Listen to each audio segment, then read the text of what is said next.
I'm surprised that I'm here as one more speaker out of the wise, brilliant, profound people that have spoken in this room. And I'm surprised because I am not a deep thinker, a philosopher, or somebody that can teach on these matters. So I will try to give you some of the events on my life and how they have been impacted by spirituality, by consciousness, by leadership. And let me go back to my grandfather. My grandfather was born and raised in Cincinnati, Ohio. And he came to Mexico as a migrant without a penny in his pocket. And that story is part of my inspiration on the courage that leaders need. I think that migrants are a very, very special caste. They're different people. They know where they go. They smell where the action is.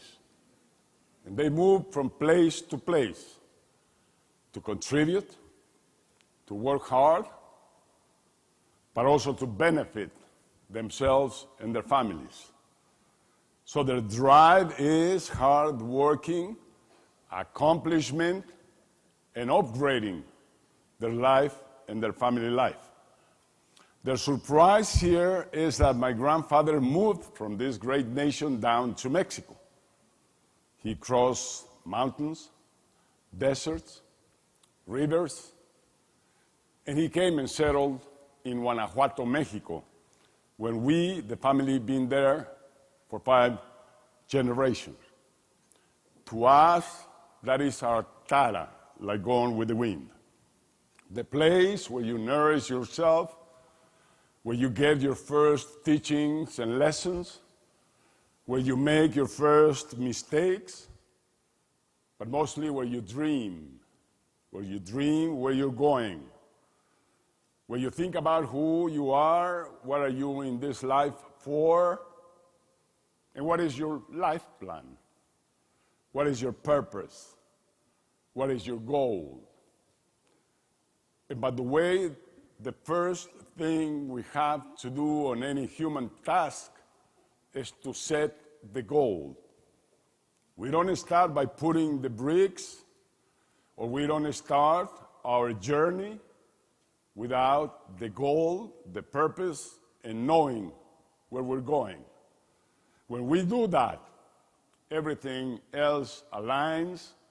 When we do that, we discover all the power we have within ourselves, and we begin to discover many things that we didn't think that we had within ourselves. We discover our leadership. We discover that flame that moves us to do great things. We discover that capacity and resources to meet whatever challenge lies ahead. That's, by the way, something we do in Vicente Fox. We bring in kids that at home, the only messages they receive is that their destiny is to be a migrant, or it is to be a worker in the construction industry, or to be a worker on the farming fields. And that's not their destiny. Their destiny is much more higher than that. It's really a destiny that is heroic, and we, all human beings, have that capacity. As long as we do the exercise to go within ourselves, to gift, as Dipra says, those 5 minutes in silence. If we can do it every day, we are going to define our path and make sure that we get to where we want to go. In that exercise we do in Vicente Fox with those kids, We tell them that's not your destiny. Your destiny is to be a president of Mexico, or your destiny is to be a great architect, or your destiny is to be a great teacher, or your destiny is to be a virtuoso of the violin, or a great football star, or soccer player. And it's incredible how they react immediately. Otherwise, their life will go through in mediocrity. And we don't want that from any human being. So we want everybody to have purpose, to have an objective, and to reach happiness and self-esteem, respect, and accomplishment. That's what I learned from my grandfather, from my family at home, that some of these things are crucial to really have that happy life.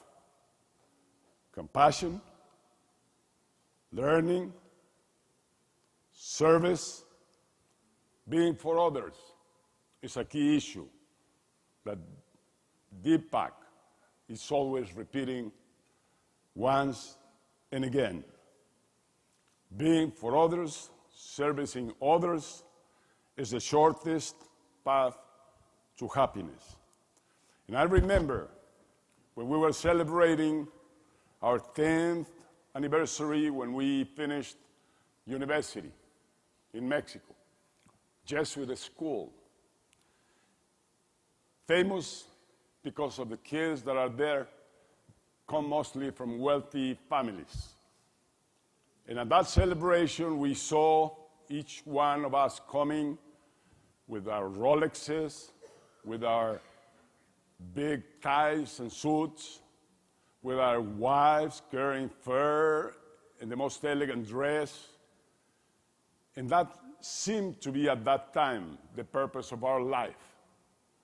Until Padre Scheffler came in, this Jesuit that came from University of Lovaina in Europe, and said, Jesus Christ, I'm really disappointed of you and what you have done to yourselves.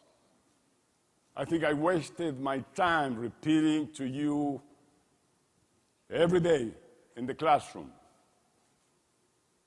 Service, be for others, put yourself in the shoes of the other, on their pains, on their sadness, on their happiness. And he just got away from the microphone and left the party. To me, that was like the fall of St. Paul out of the horse.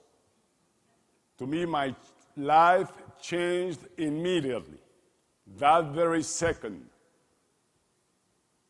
And I started to enjoy the fruit of being for others. And that's why I changed. I moved out of Coca-Cola, where my heart was empty. I was not getting the reward I was expected to get by creating jobs or creating wealth. Not enough. Then I moved back to the ranch, to be back with my kid friends, which I grew with. And most of them are here today in California, in Chicago, in Texas. Some of them have already died, but they're my friends. And from there, I learned the sad moments when you leave home, when you say goodbye to your mom and dad, and when you start this adventure of being a migrant and crossing the border and coming to this great land of opportunities to try to get income for their families. A lot of sacrifice, a lot of pain, a lot of difficulties. That's why they are my heroes. They are this very special cast, as my grandfather was. And I also learned from them the difference of education. Education is the only way you can change a nation in one generation. And education should be available to each and every one single human being, all the way up to university.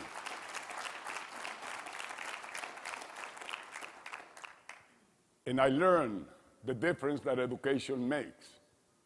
They've been working here in this land for years and years on the harvesting fields, on the construction industry, on the service industry, on the fast food chains, on the kitchens, on the restaurants.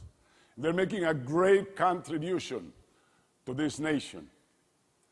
And the difference with me, I had the opportunity to go to school, I had the opportunity to go to college and university, I had the opportunity to get my degree, and I had the opportunity to move along in life. Also, when I invested those 15 years back to family business, to small businesses, to reach out my friends and the people, the campesinos on the ranch. And I thought that was where I would be nourishing myself for a spirituality and the need that I felt to be for others. But yet, it was not enough. So I moved out, and I started the third quarter of my life moving into politics.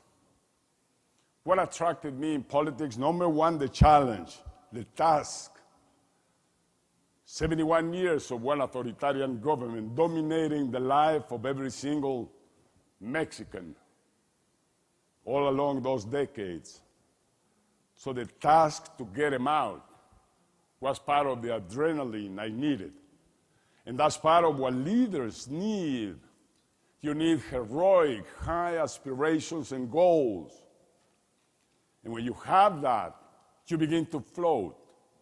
You begin to move up. You begin to discover that flame, that power we all have within to accomplish those goals. And so I decided to move out from the ranch and get into politics. Also because I thought that my nation needed a change. Also because I thought that democracy and freedom are the fundamental values to build successful nations, to build successful societies and communities. Yes, because when you have democracy, which we did not enjoy nor in Mexico and nor all of Latin America during the 20th century. We were in hands of dictators. We were in hands of authoritarian governments. We were in hands of populism and demagoguery. But when we learn about democracy that makes you responsible with your nation, where the decisions that are taken include your own thinking and your own proposals. And that's the essence of democracy and the power that it has. And I really wish every nation, every community, every family, every person is a Democrat. And freedom. Freedom. If we don't have freedom, we cannot develop our thinking. We cannot go like yesterday to tour around the cosmos and the world and the universe. If you don't have freedom, you are subject to the thinking of the dictator or the authoritarian. If you don't have freedom, you don't innovate, you don't create, you don't discover. So freedom is an essential. Imagine our nations all throughout the 20th century without that vital, strategic element of freedom. So we didn't grow as societies. And today we question ourselves why Asia moves so fast, why North America is so wealthy, why the European Union is being so successful, and why Latin America has not been. To me, the explanation is right there. To grow like human beings, to grow like community, you need freedom, you need a democracy that is present everywhere, on everyday's life. In politics, you have a real access to serving, to doing things for others. It's extremely rewarding. No doubt, is the way you move out with power, but power has to be understood. In campaigning myself to get the PRI out of Los Pinos, number one, I needed fitness. I needed a very strong body so that I could walk the miles and miles I had to walk every day, to speak for hours every day without affecting my throat. So you need physical power. You need moral power. You don't speak to an audience if you don't really know what you're speaking about, and if you are not really convinced of the principles involved. So moral power is essential to conveying messages. And power within, leadership. Don't forget that we are all leaders. It's a mistake to think that leaders are born, that he is a leader, but that's not for me, that he can be president, but I cannot, that he can be a wisdom man, and I cannot. We cannot renounce to our leadership. It's right here within. We're born with it. And we never end up building our leadership. Leadership, together with the power we have within, the capacity to do, is what moves mountains. It's what makes people to accomplish goals and tasks. But more than anything, above everything is love. I think love is the power, the unique power that we all have. And you know, politicians don't like to speak about love. They don't like to speak about spiritualism. They don't like to speak about compassion. They don't think that's manly. And that's why the 21st century is going to be the century of women, because they can see further ahead. They can see the scenario that we need for our kids to grow on. They can always contribute with a love vision, a compassionate vision. And that's one, if not the main weakness in Latin America. It's not fair that we still keep women back in the kitchen. It's not fair that we still keep them producing kids. It's not fair that they are not by our side like Martha is by my side somewhere here. Martha, ¿dónde estás? Where are you? I don't hear you. Mrs. Blackberry. She's on the Blackberry, I guess. But finally, let me tell you, there's life after the presidency. And we are making full use of our lives, Martha and myself. We do every day Deepak's advice. We gift ourselves with 5 minutes in silence. And that gives us the opportunity to commence again. Gives us the opportunity to start, to correct, to change things that are not coming along as we wish. Gives us an opportunity to think about Machiavelli and Loyola the Saint. Because Machiavelli says that you gain respect by imposing fear, by being powerful and not humble. That you gain respect in government by being authoritarian. Compared to Loyola, that he says you gain respect by love, by dialogue, by communicating with other human beings. That's the soft side of democracy. That should be the soft side of government, and that should be a way of life, which is important. In this new life that Martin and I are having, we keep searching and we keep getting our reward in the amount of happiness and joy we have every day in our lives. And again, we keep doing for others. We keep committing with the best causes of Mexico and Latin America, with the best causes of humanity. And I finish by saying that my grandson, Vico, he is Vicente the Fifth, 7-year-old now. He was born listening to Mozart. His mama had the wisdom to play Mozart every day on her belly to Vicente. And when he was born with a loud music of Mozart. And today he's a splendid kid. He's formal, he's serious, he controls his emotions, he got character. I think that side of educating the emotions is key and crucial to have the kind of human beings, compassionate, lovely, that we need in this 21st century.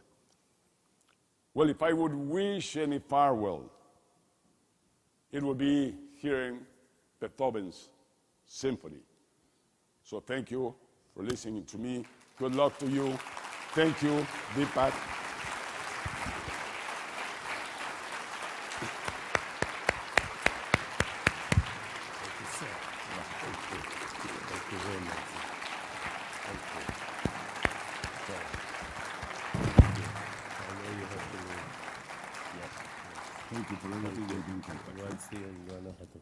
Sí, señor. Nos vemos en Guanajuato.